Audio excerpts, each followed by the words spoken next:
ঈদ মোবারক। সবাইকে ঈদের শুভেচ্ছা দিয়ে শুরু করছি বিশ্বকাপের বিশেষ আয়োজন 20-20। সঙ্গে আছি আমি জান্নাতুল সুমনা এবং আমার সঙ্গে আছে ক্রীড়া সাংবাদিক হুমায়ুন কবির রোজ। কেমন আছেন হুমায়ুন কবির রোজ এবং কেমন এনজয় করছেন এখন পর্যন্ত বিশ্বকাপ? বাংলাদেশ জিতেছে, ঈদ মোবারক আপনাকে, ঈদ মোবারক সবাইকে। আসলে স্বাভাবিকভাবে খুশি সবাই। এখন পর্যন্ত সবগুলো বিশ্বকাপের ম্যাচগুলো যদি আমরা দেখি লো স্কোরিং ম্যাচ হচ্ছে এবং আজকের ম্যাচটিও কিন্তু বাংলাদেশ জয়লাভ করলেও লো স্কোরিং ম্যাচ ছিল। উইকেট সবকিছু মিলিয়ে আপনার কি অভিব্যক্তি থাকবে? সেটা হচ্ছে স্রোতের বিপরীতে ভাবনা। সবাই বলছে আসলে লো স্কোরিং ম্যাচ। টি-20 মানে আসলে 4 ছক্কা ফুলজুরি হবে, বাউন্ডারি দেখবে, ওভার বাউন্ডারি দেখবে, দর্শক টিকিট কেটে গ্যালারিতে আসে আসলে বিনোদনটা নেওয়ার জন্য। কিন্তু আপনি বাউন্ডারি ওভার বাউন্ডারি ছাড়াও কিন্তু আসলে এই লো স্কোরিং ম্যাচে যে বিনোদনের তৃষ্ণায় আপনারা গ্যালারিতে আসেন, যে বিনোদনের তৃষ্ণায় আপনি টেলিভিশনে পর্দায় চেয়ে থাকি, লো স্কোরিং ম্যাচে কিন্তু সেই ফ্লেভারটা এবার পাওয়া যাচ্ছে। আমি লো স্কোরিং ম্যাচের পক্ষে না, কিন্তু যেহেতু হয়ে যাচ্ছে সাধারণত মানে বিশ্বকাপে আমরা আইসিসির ইভেন্টগুলোতে কি দেখি, 50 ওভারের ম্যাচ বা চ্যাম্পিয়ন্স ট্রফির 50 ওভারের ম্যাচ বা টি-20 বিশ্বকাপে আমরা সাধারণত দেখি যে স্পোর্টিং উইকেট হয়। সেখানে বোলারদের জন্য যতটুকু ফেভার থাকে, ব্যাটসম্যানদের জন্য ফেভার থাকে এবং রানটা খুব হেলদি হয়, দর্শক খেলাটা দেখে খুব বিনোদিত হয়। কিন্তু স্রোতের বিপরীতে এই জন্যই আমি বলছি যে লো স্কোরিং ম্যাচ হচ্ছে, কিন্তু মানুষ কিন্তু আসলে যে যাদের যে ওই তৃষ্ণাটা আনন্দ নেওয়ার জন্য, বিনোদন নেওয়ার জন্য, উদযাপন করার জন্য বা উৎসব করার জন্য, সেটা কিন্তু করতে পারছে। আপনি দেখেন আজকে লো স্কোরিং ম্যাচ হয়েছে। গতকালকে লর্ডার হিলে বৃষ্টিতে অনেক ম্যাচ পণ্ড হওয়ার পরেও কিন্তু লর্ডার হিলে বাংলাদেশ কিন্তু 2018 সালে এখানে 3টি টি-20 খেলেছিল, ওয়েস্ট ইন্ডিজকে 2-1 হারিয়েছিল। সেখানে কিন্তু বড় স্কোরের রান হয়েছিল এবং লর্ডার হিলের উইকেটে, মানে ফ্লোরিডার কথা বলছি, সেখানে কিন্তু রান আছে। সেখানেও কিন্তু লো স্কোরিং ম্যাচ হয়েছে। গতকালকে কানাডা অল্প কিছু রান করেছিল, 106-7 মতো রান করেছিল। সেটা কিন্তু চেস করতে পাকিস্তানে অনেক ব্রেক পেতে হয়েছে। তার আগের যদি কথা বলি, নিউ ইয়র্কে যে 8টা ম্যাচ হয়েছে, সেই 8টা ম্যাচে কিন্তু কোনো ম্যাচে 130-এর উপরে স্কোর হয়নি। সব লো স্কোরিং ম্যাচ হয়েছে এবং সব ম্যাচে কিন্তু রুদ্ধশ্বাস হয়েছে। বিশেষ করে ইন্ডিয়া পাকিস্তানের ম্যাচ যদি বলি, 119 রান করেছিল ইন্ডিয়ার মতো শক্তিশালী ব্যাটিং লাইন আপ। সেই রান কিন্তু চেস করতে পারেনি পাকিস্তান।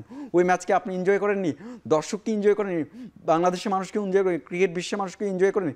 অবশ্যই এনজয় করেছে। এবং তার থেকেও একটা মজার ব্যাপার হচ্ছে, এই লো স্কোরিং ম্যাচের পক্ষে আমি সাফাই গাচ্ছি না, আমি বিনোদনের কথা বলছি। গতকালকে এই মাঠে, এই কিংস্টাউনের এই উইকেটে দক্ষিণ আফ্রিকা এবং নেপালের ম্যাচ হয়েছিল 114 রানে। যারা কিনা ইন্ডিয়ার পর সবচেয়ে শক্তিশালী ব্যাটিং লাইন আপ বলা হচ্ছে দক্ষিণ আফ্রিকার ব্যাটিং লাইন আপকে, যারা কিনা এবারে বিশ্বকাপ নিয়ে যেতে পারে, যাদের বোলিং লাইন আপটা শক্তিশালী, ব্যাটিং লাইন আপটা শক্তিশালী, সেই নেপাল আন করা একটা দল প্রথমবারের মতো বিশ্বকাপ খেলতে এসছে। নেপাল তো আপনি জানেন হিমালয়ের দেশ, পাহাড়ের দেশ, তাদের সমতল ভূমি, তাদের ওখানে নেই মাঠের সংকট। তারপরেও ক্রিকেট খেলে এই পর্যায়ে এসে দক্ষিণ আফ্রিকার মতো দলকে 114 রানে গুটিয়ে দিয়েছে। নেপাল কিন্তু আসলে শ্বাসরুদ্ধকর ম্যাচ, যেমন তা দক্ষিণ আফ্রিকা এই ধরনের ম্যাচ আগে হেরেছে। 1999 বিশ্বকাপে 1 রানের জন্য ম্যাচটা হেরেছিল। সেই দক্ষিণ আফ্রিকা কিন্তু 1 রানের শ্বাসরুদ্ধকর একটা ম্যাচ জিতেছে। সেই ম্যাচটা কিন্তু উপভোগ্য ছিল না? দক্ষিণ আফ্রিকার মানুষও নাটকীয়তার মধ্যে ছিল, রুদ্ধশ্বাস, মানে তারা স্নায়ুচাপের মধ্যে ছিল। গ্যালারিতে কিন্তু নেপালের দর্শকরা যে কান্না, যে আহাজারি ছিল, সেটা কি ক্রিকেটের জয় হয়নি? লো স্কোরিং ম্যাচটা কিন্তু ইম্পর্টেন্ট না, ইম্পর্টেন্টটা আসলে ক্রিকেটটা কতটুকু উপভোগ করতে পারছে মানুষ। আমার কাছে বিষয়টা এরকম। যেমনটি বলছেন, এবং সদস্য দেশগুলো শুধুমাত্র নেপাল না, যদি সদস্য দেশগুলোর কথা বলি, এবারে বিশ্বকাপে যেভাবে খেলেছে এবং পরিচয় দিল টি-20তে, মার্কেটিংয়ের কথা বলি বা ব্র্যান্ডিংয়ের কথা বলি, ক্রিকেটটার সদস্য দেশগুলো 20টি দল এবারে বিশ্বকাপে অংশগ্রহণ করেছে এবং 20টি দলই কিন্তু তুলনামূলক ভালো ক্রিকেট খেলেছে, যেটা আমরা বলেছিলাম। এবং দর্শক হিসাবে আমরা চাই কিন্তু কম্পিটিটিভ ক্রিকেট দেখা। ছোট দলগুলো যেভাবে খেললো, নেপাল আগের ম্যাচেও যেভাবে খেলেছে এবং আজকের ম্যাচেও যেভাবে খেলেছে, আজকে আমরা যদি স্কোর কার্ডটা দেখি আজকের ম্যাচে, তাহলে আপনি দেখতে পারবেন যে কতটা ক্লোজ গিয়েছে। হয়তোবা তারা হেরেছে ম্যাচটি, লাস্ট 2 ওভারে বাংলাদেশ অনেক ভালো বল করেছে। তারপরে আপনি যদি বাংলাদেশের ব্যাটিং স্কোরটা ব্যাটিং কার্ডটি দেখেন এবং বাংলাদেশের স্কোর কার্ডে লাস্ট 3টি ম্যাচেই, আজকে নিয়ে 4টি ম্যাচেই কিন্তু টপ অর্ডার আবারও ব্যর্থতার পরিচয় দিয়েছে। সেই ক্ষেত্রে আপনার কি বলার থাকবে? টপ অর্ডার তো বরাবরই আমাদের আসলে বিফোর টুর্নামেন্টের আগে থেকে টপ অর্ডার ক্লিক করছে না।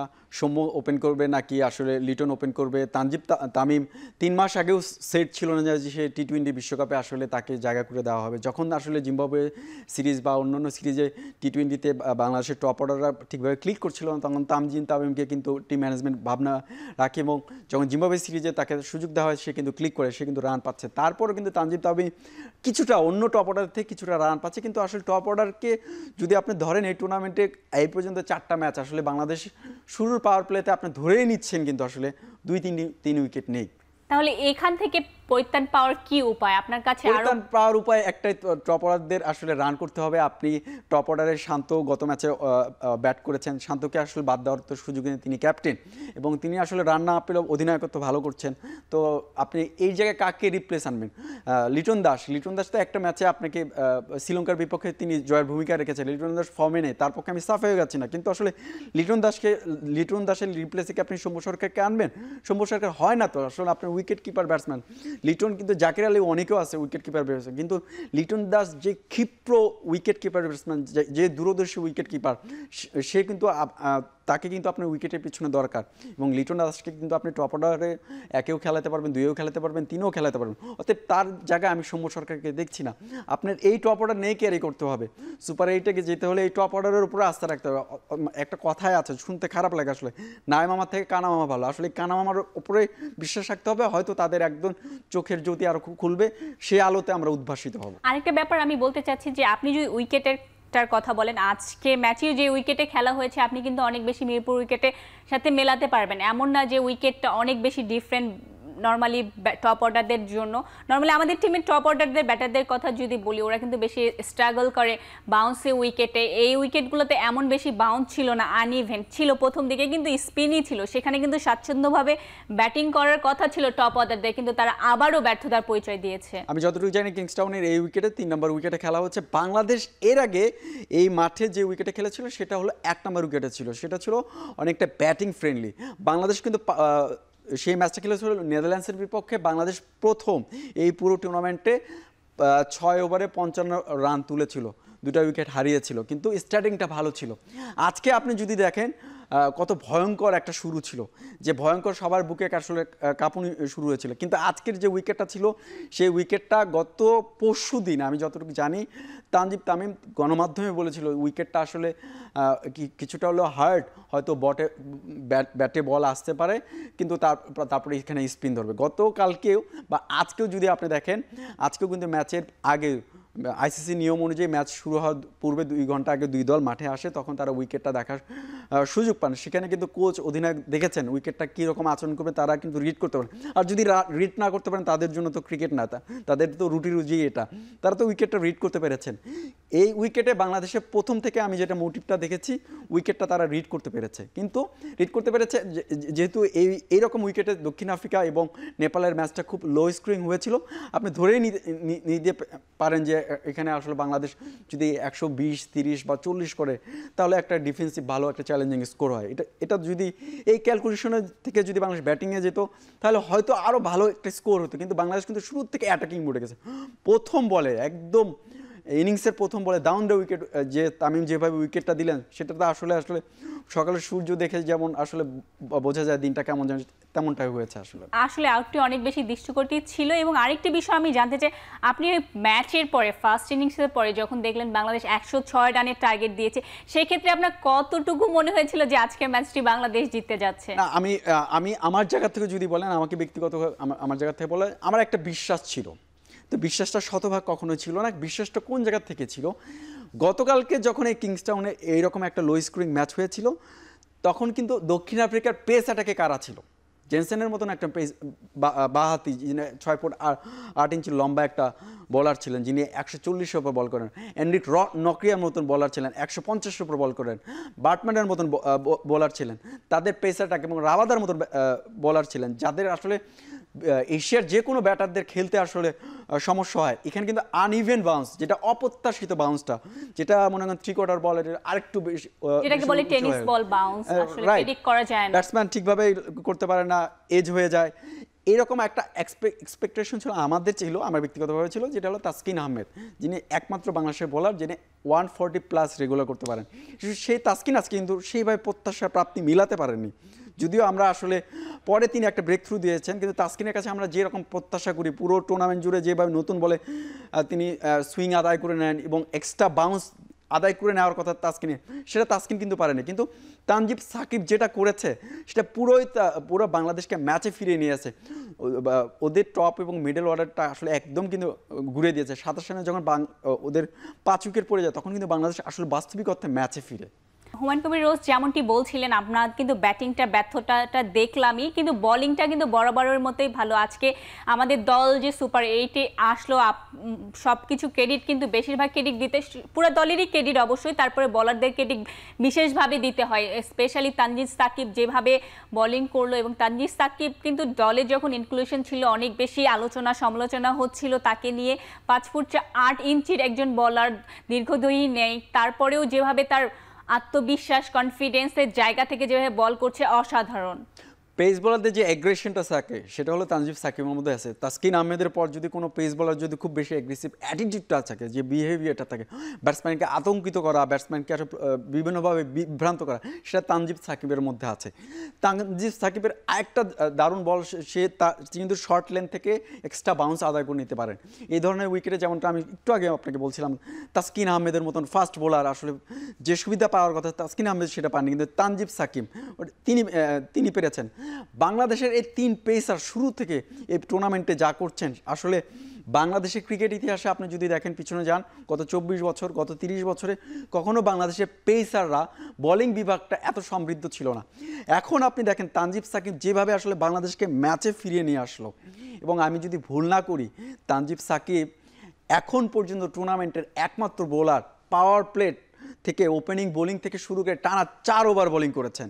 এবং আশ্চর্যের ব্যাপার, আপনি পাওয়ার প্লের মতন ওভারে 2টা ওভার মেডেন আদায় করে নিয়েছেন এবং 21টা বল ডট দিয়েছে, এবং তারই শুধু ক্যারিয়ার সেরা না, আমার যদি ভুল নয় বাংলাদেশে এখন পর্যন্ত টি-20তে ফরম্যাটের সেরা বোলিংটা আদায় করে নিয়েছে 7 রানে 4 উইকেট। তানজিম সাকিব আসলে ম্যাচের পুরো মোড়টা ঘুরিয়ে দিয়ে নেপালিদের স্বপ্ন চূর্ণ করেছেন।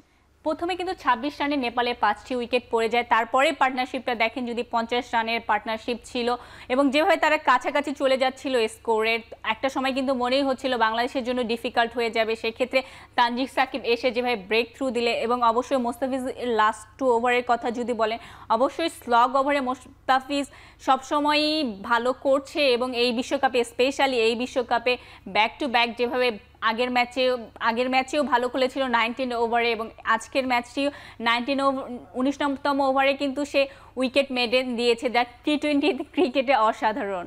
হ্যাঁ, অবশ্যই গুরুত্বপূর্ণ একটা কথা বলেছেন। আপনি যদি টি-20 ক্রিকেটে ধরেন, এক এক দেশে এক একটা রত্ন থাকে বলার, যেমন আফগানিস্তানে রশিদ খান, আপনি যদি অস্ট্রেলিয়ার কথা ধরেন মিচেল স্টার্ক কিংবা আপনার অ্যাডাম জাম্পার কথা বলতে হবে। ইন্ডিয়ার কথা যদি ধরেন তাহলে আপনার জাসপ্রীত বুমরার কথা বলতে হবে। কিন্তু একটা বোলারকে আপনি কতবার ইউজ করতে পারবেন? সর্বোচ্চ 4 ওভার ইউজ করুন। সেক্ষেত্রে বাংলাদেশে একটা রত্ন আছে টি-20 ক্রিকেটে, যাকে নিয়ে 6 মাস আগেও খুব সমালোচনা হতো, যার ইকোনমি নিয়ে আলোচনা হতো, কিন্তু সে যেভাবে আইপিএলের পর থেকে কামব্যাক করলো সেটা অসাধারণ। মুস্তাফিজের মতন একটা দুর্দান্ত বোলারকে আপনি কীভাবে অধিনায়ক হিসেবে ব্যবহার করছেন সেটা খুব গুরুত্বপূর্ণ। আমি নাজমুল হাসান শান্তর কথা বলবো। আসলে শান্তর কথা এই জন্য বলতে হবে, শান্ত আসলে রানে নাই, কিন্তু তার যে অধিনায়কত্ব সেটা একেবারে দূরদর্শী।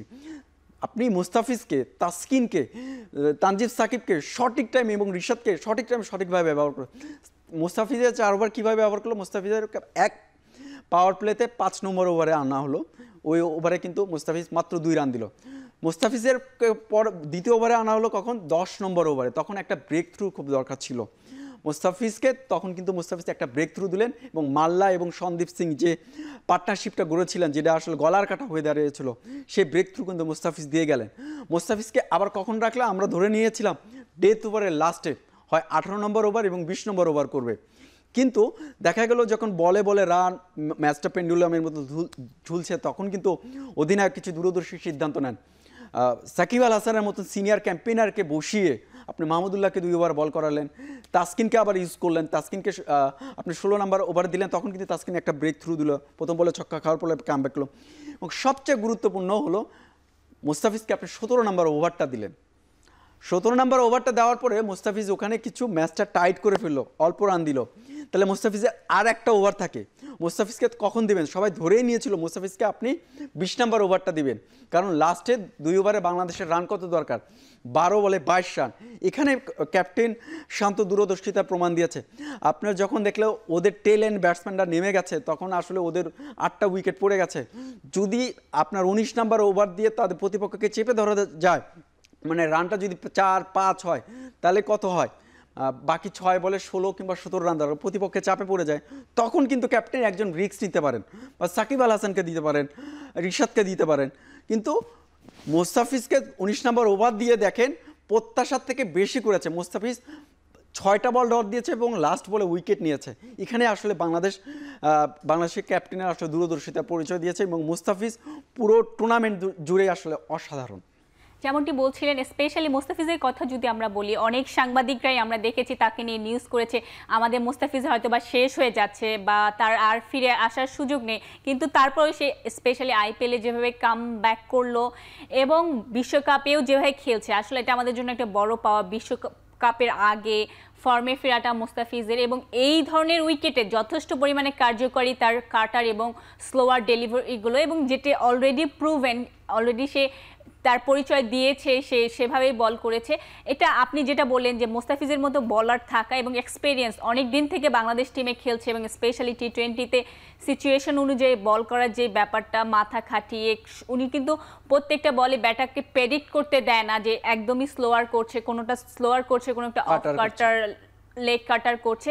এটা কিন্তু একটা স্মার্ট বোলিং সেটআপে, মাইন্ডসেটে আমরা এন্ড অফ দ্য ডে যতই স্কিলের কথা বলি না কেন, এই ধরনের গেমসগুলোতে মাইন্ডসেটটা অনেক বেশি ইম্পর্টেন্ট। সেই ক্ষেত্রে আপনার কি মনে হয় মনস্তাত্ত্বিকভাবে মুস্তাফিজের গেম প্ল্যান অন্যান্য বোলারদের থেকে কোন দিক থেকে এগিয়ে রাখছেন? যেমন মুস্তাফিজের ক্যারিয়ার এখন 9 বছর। আপনি যখন 9 বছর একটা জায়গায় ইনভেস্ট করবেন, আপনি এখন জব করছেন, আপনার রুজির প্রধান উৎস এটা, সেখানে আপনার মানসিক শারীরিকভাবে ওখানে আপনার ওই বিষয়টা আপনি উপভোগ করবেন। মুস্তাফিজ এটা পুরোপুরি উপভোগ করছে। মুস্তাফিজ তার ক্যারিয়ারে একেবারে পাহাড়ে উঠেছে, পাহাড় থেকে ঠাস করে আবার নিচেও পড়েছে, এবং নিচে পড়ে যাওয়ার পরে আসলে মুস্তাফিজ কিন্তু একাডেমিক দিক থেকে অনেক উচ্চশিক্ষিত না হলে মুস্তাফিজ কিন্তু এক জায়গায় খুব শিক্ষিত।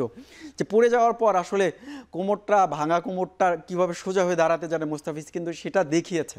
মুস্তাফিজের বাজে সময় মুস্তাফিজ পার করেছে, এবং তার যে অভিজ্ঞতাটা গত আইপিএল থেকে শুরু করে যেভাবে বিশ্বকাপটা সে শুরু করলো, জিম্বাবুয়ের বিপক্ষে যেভাবে আসলো, জিম্বাবুয়ের বিপক্ষে 4 নম্বর ম্যাচটা কিন্তু বাংলাদেশে অনেক ক্লোজ ছিল, সেখানে কিন্তু মুস্তাফিজ 3 উইকেট নিয়ে বাংলাদেশকে ম্যাচে জেতালো। সব কিছু মিলে কিন্তু মুস্তাফিজের অভিজ্ঞতা জায়গাতে মুস্তাফিজ এখন যেভাবে কাম ব্যাক করেছে, বাংলাদেশ ক্রিকেট বোর্ডের এক কর্মকর্তাই বলেছিলেন মুস্তাফিজের আসলে দেওয়ার কিছু না, মানে মুস্তাফিজকে শেখার অনেক কিছু আছে। বিষয়টা আমি তার সাথে সমর্থন করছি। মুস্তাফিজের কাছ থেকে এখনও অনেক কিছু শেখার আছে, কিন্তু মুস্তাফিজ এখন যে ওয়েতে যাচ্ছে, এই ওয়েটা বাংলাদেশের জন্য খুবই গুরুত্বপূর্ণ। কারণ আপনি জানেন ওয়েস্ট ইন্ডিজে যে উইকেটে খেলা হচ্ছে, সেই উইকেটটাতে কিছুটা হলেও আসলে স্পিনারদের জন্য সহায়ক, এবং যে উইকেটগুলোতে আসলে স্পিনারদের পক্ষে কথা বলে, সেখানে মুস্তাফিজের মতন আসলে স্লো বা অফ কাটার বলার, লেগ কাটার বলারে খুবই কার্যকরী। এবং মুস্তাফিজের জন্য আসলে আমি বলবো যে পয়মন্ত এই বাকি যে সুপার 8-এর ম্যাচগুলো আছে, সেখানে বাংলাদেশের নেক্সট 2টি ম্যাচ অ্যান্টিগায়, অস্ট্রেলিয়া এবং ইন্ডিয়ার বিপক্ষে, তারপরে ম্যাচ বাংলাদেশ আবার সেন্ট ভিনসেন্টে খেলবে। কিন্তু মুস্তাফিজের জন্য আমি যতটুকু জানি যে অ্যান্টিগাতে একটু রান আছে, ব্যাটসম্যানদের পক্ষে কথা বলে, এবং এখানে অস্ট্রেলিয়া প্রথম দল হিসেবে আসলে 200 রানের ইনিংস করেছিল অ্যান্টিগায়। সেখানে আসলে মুস্তাফিজ যে অভিজ্ঞতাটা কতটুকু ঢেলে দিতে পারেন, সেটা আসলে একটা চ্যালেঞ্জ অপেক্ষা করছে আমার কাছে মনে হয়। আমরা আশা করব যে বাংলাদেশ সুপার 8-এর ম্যাচগুলোতে আরও ভালোভাবে খেলবো, এবং আশা করতেই পারি সেমিফাইনালে পৌঁছাতে পারবে। বাংলাদেশের গ্রুপে 4টি ম্যাচ রয়েছে, আমরা হয়তো বা বাংলাদেশকে সুপার 8-এ দেখব। এবং ধন্যবাদ হুমায়ুন কবির রোজ এতক্ষণ সঙ্গে থাকার জন্য, এবং ধন্যবাদ দর্শকরা যারা এতক্ষণ শুনছিলেন। সবাইকে ঈদের শুভেচ্ছা জানিয়ে শেষ করছি। ভালো থাকবেন।